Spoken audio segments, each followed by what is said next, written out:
The hive on Necromunda is firmly grasped by the law of the Imperium. The following is a struggle between order and chaos. I am the arbitrator. Welcome to Arcos.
More flesh for the grinders, more starch, but there have been reports of an enforcer patrol headed this way. Fools. We have enough to fill our bellies for a month. He demands blood, and by his name we shall spill it. Slaughter those in the shadows, and glorify his name with their blood. Our paths will cross on our way back to the depths. He is with us. With deployment complete, outgunned and outmanned, the Lodge of the Damned will try to escape back into the shadows of the Underhive. Their goal is to move within 2 inches of the Enforcer deployment zone. Skullock has commanded they spread out to provide as many distractions as possible. Rico's Roughnecks show up to quiet the sector. Commander Rico briefed his men to use whatever means necessary. Priority roll-offs are complete. Enforcers, turn 1. This is Jester. I'm moving up to watch the flank. No sign of them yet. Bale moves first for the corpse grinders at the double over the obstacle. This is Double Tap. I'm moving up and accessing the door. Gorath moves next, similar to Bale, over the pipe, taking a better position. This is Tomahawk moving up. I have visual confirmation.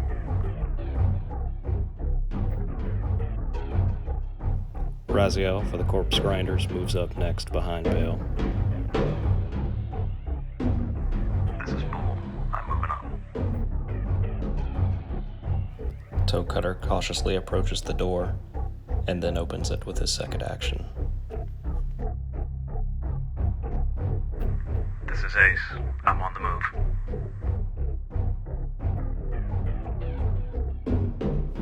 Mephisto making a double move action down the side. Men, this is Captain Rico. I have one in sight. I'm moving up to take a shot.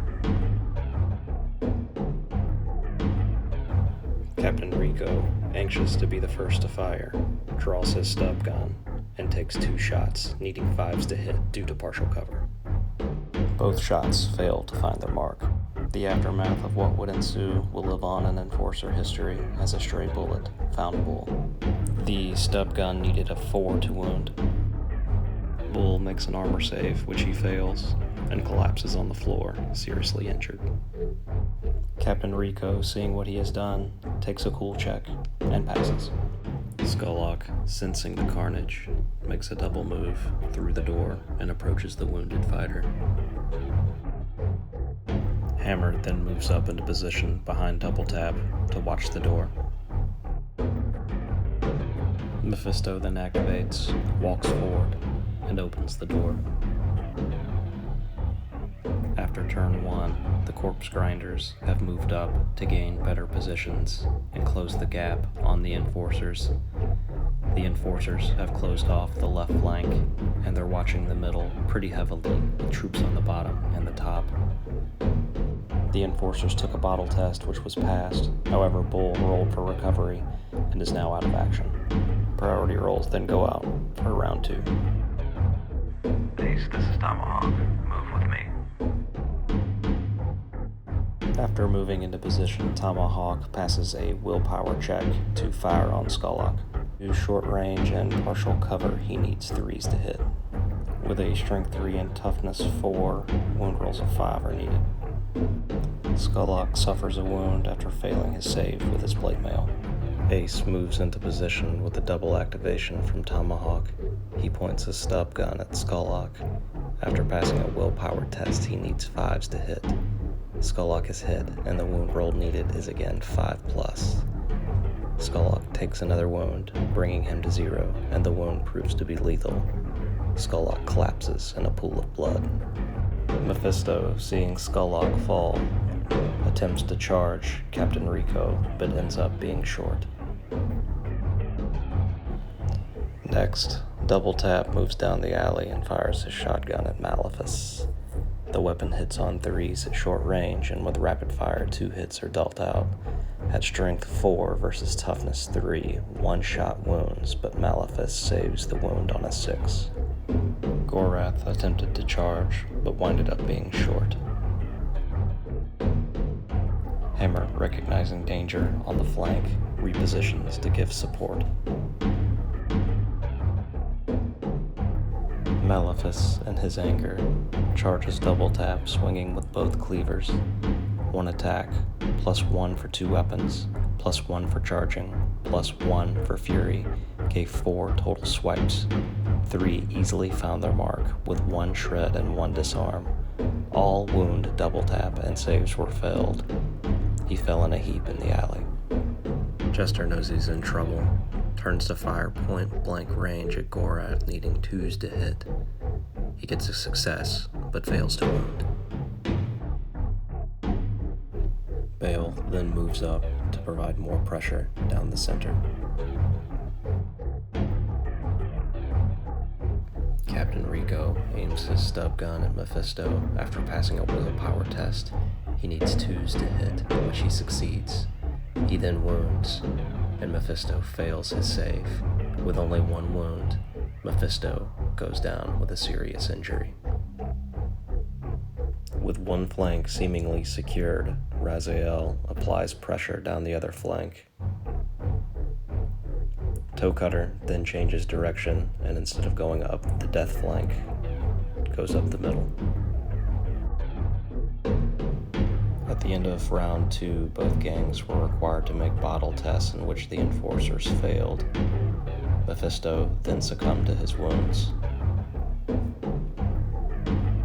As we prepare to start round 3, all cool checks were passed, and we're ready to begin.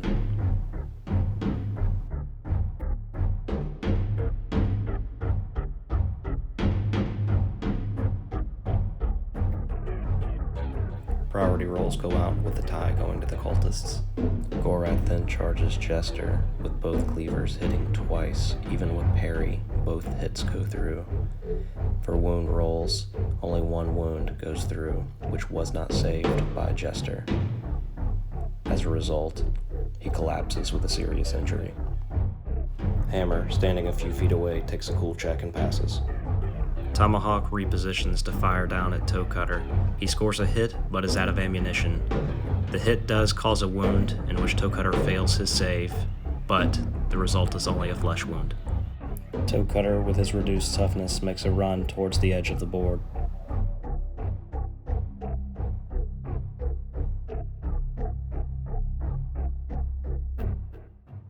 Ace moves into position to fire down at Toe Cutter. However, the shots miss. Maleficus then double moves up into position behind Toe Cutter. Hammer, realizing this, charges Maleficus. Needing 4s to hit, a 6 automatically wounds with the shock special rule. Maleficus fails a save and goes down with a serious injury. A cool check from Toe Cutter is passed. Bale then uses a double move into the doorway.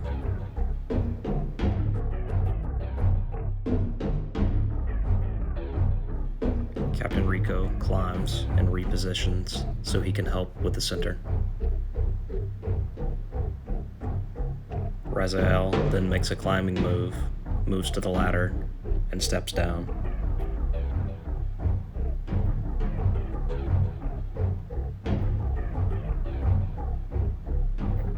Jester, with all the power that he has left, tries to crawl away.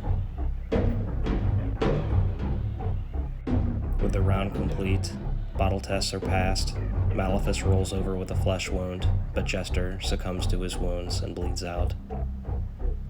Priority rolls for round 4 are coming up now.